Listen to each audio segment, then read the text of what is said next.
Hi, and welcome to PKMB. Thanks for watching. Today we're going to be talking about the value of having children in church, in a church community. So, we've got 3 boys. We do 8, 5, and 2. Yes, Yes. and we see a huge amount of value having kids in church. Kids these days have a lot of opportunities, right? Parents want to give kids opportunities. Yeah, for sure. And, in our primary school, we see other parents taking them to sport and Lots of extracurricular activities is the big thing. You want to give your kids as many opportunities as they can. And us as well. We like to have them in a sport and an instrument, and so we want to give exposure to our children. So I want to talk about the benefits of this. Is not a really spiritual. Well, obviously having kids in church it's a major spiritual advantage. But even if you didn't even consider that, I want you to consider the huge advantages of having a community of people that are there to care for your kids. Yeah. Okay. Now we're going to talk about the spiritual advantages, obviously, because that is the most important. But for a minute, I find a lot of people are so busy with so many things going on in their lives that they can't find time for church. Yeah. Okay. I want to talk to families, and I want to say that you would be hard pressed to find a better community in terms of growth and input into your children and giving them opportunities than church. Yeah. Is that a fair comment? Yeah, I think so. Yeah, for sure. Yeah. I mean, at our church, our heart for our kids program at least is that the kids that they find fun, they find faith, and they find a friend. So, they're making those connections, they're having some fun, and they're, ultimately meeting God as well. Yeah. But I think in our church as well, we can see in the church environment, like the kids, even some of our leaders, they're like, we consider all the kids as our own kids. Like, so you've got all these people, it's just one big family looking out for your own kids and helping to, helping them on that journey. And, in a world where people seem to be a little bit isolated, this is it. You've heard that statement. It takes a village to raise a man. The church really is a village. And there are lots of opportunities as well. So that's for children. But going to teenagers, there are so many opportunities in church. There's a reason why so many gifted, talented singers come out of church. That's because churches invest in music. It's an empowering culture. It's an empowering culture. They get those opportunities to serve in a variety of different areas. And I've told kids, hey, once you join the cafe team, start baristering, and you can put that on your resume. I'd be happy to be a reference saying, they've been doing that. And the tech team, they have opportunities to work on the sound and the screens and the lights and the smoke and and so there's so many things that they can get involved in, and so I want to encourage parents that in this day and age where we want to give our kids the best, and sometimes we're so busy running our kids around that we're not thinking about holistically what's best for them, including their spiritual life. And in fact, the church community gives so many practical opportunities to children. It's even that the rostering system that we have, they would see that in a work situation. So having to accept your roster commitments, making it there on time, these are things that you'll need for life, for work, for jobs, and they can start that pretty early in the church. From high school, we take kids even a little bit earlier, so just to get that exposure to that sort of environment and that sort of system where you need to be disciplined and you need to be part of a team. There's commitment, and teamwork and all these sort of things that you see in the real world, and the church is encouraging people. I mean, you learn that in a sports team and that sort of thing as well. But we have it in church as well.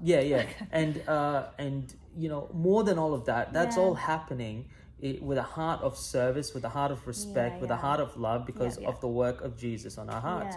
And they're learning that. It's the community and the environment as well. And, that you want your kids a part of. Like, we have all these opportunities, but at the heart of it, we have, just that focus on God, and that, that they're getting good teaching. And so, I imagine that my kids, as they grow up, they will connect with people that maybe a little bit older than them, like 5-6 years old, that they can look up to. And they have mentors that can speak into their lives in a way that I can't, and in a Christian community, in a Christian value-based community, because really it's becoming more and more difficult, even in Christian schools, to live a Christian-based a value system. So encourage you, hey guys, you know, when we all want the best for our children. I think every parent that has the right perspective wants the best for their children. Can I encourage you that being part of a church family and God's plan for community and his body is in fact one of the best things you can do for your children. Sure. Did you want to touch on having kids in church service as well? Sure. Yeah. We were going to do that in a different video, but let's carry it on now. Sorry, I missed that one. It's all right. Part 2, right here, right now. Thanks for watching. Okay. Well, we could cut that and make it a part 2. All right, carry on. Next part of. Hey, well, you've had this really strong in your heart, so you might want to share about it. Was it too late? No, too late. No. Too late now. Keep going. Oh, well, okay, here we are. All right, cool. We might do another video too, and then you can have this. Yeah, cool. All right, so something else we wanted to touch on just with the whole kids in church thing is, you know, there are a lot of churches who have, the kids have their own program for the whole service, and there are reasons for that. And we did that for a time as well. There are a lot of benefits in it. Yeah, definitely. But we also feel passionately about having the kids in big church, I guess as you call it, as at least for part of the service. So we have our kids in for half of it, so they're in for the worship, the announcements, the giving, and then they go out, and then when the preacher gets up and the message, the adults have their message, the kids go to their program, and then they have, you know, games and crafts. Logistically, this is difficult. It's a little bit messy. It's messy. It is messy having kids in church, having kids in the church service, but we wanted to worship as a family, and we wanted the kids to just, I guess the not the goal, but we want kids to stay in church right through. So we want them to see what church is like and not just get out the other side, having never sat in a church service and not know, you know, why do we sing? Why do we have to stand for 3 songs? And just to have that exposure and just to be together, worshiping and watch in their our family. watch their parents worship. Yeah. You know, we learn,